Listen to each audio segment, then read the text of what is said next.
তৌহিদ উদ্দিন আফ্রিদির বউ 6 মাসের প্রেগন্যান্সির খবরটি ভুয়া বললেন সাংবাদিক ইলিয়াস হোসেন। সম্প্রীতির আলোচনায় আসেন এক ভিন্ন কারণে। গতকাল রাতে পুলিশ তাকে গ্রেফতার করেছে, আর এই গ্রেফতারের পর থেকেই পুরো নেট দুনিয়ায় ছড়িয়ে পড়ে এক চাঞ্চল্যকর খবর। ভাইরাল হয় তৌহিদ আফ্রিদির নতুন বউ রিসাকে নিয়ে।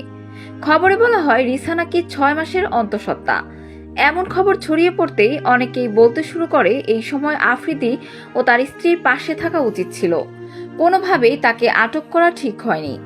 কিন্তু এখানেই ঘটল নাটকীয় মোড়। সাংবাদিক ইলিয়াস হোসেন ফেসবুকে লিখলেন এক বিস্ময়কর স্ট্যাটাস।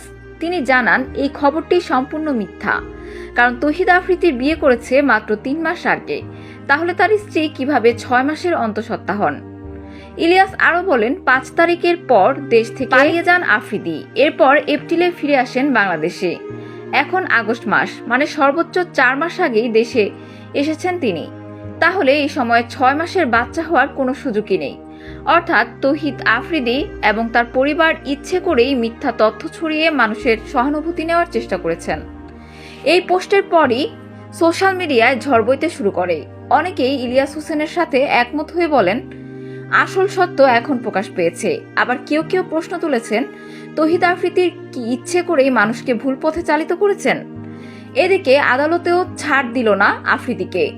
আজ দুপুরে তাকে হাজির করা হয় ঢাকার আদালতে। সেখানে বিচারক তাকে 5 দিনের রিমান্ড মঞ্জুর। আদালত কক্ষে দাঁড়িয়ে কান্নায় ভেঙে পড়েন আফ্রিদি। হাত করা পড়া অবস্থায় চোখের পানি আটকে রাখতে পারেননি তিনি। বাবার পর এবার ছেলের গ্রেফতার। এক সময়কার বিনোদন জগতের তারকা পরিবার এখন চরম দুঃসময় পার করছে।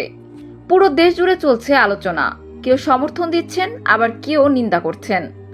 তৌহিদ আফ্রিদি কি সত্যি অন্যায় করেছেন, নাকি রাজনৈতিক খেলার শিকার হয়েছেন তিনি?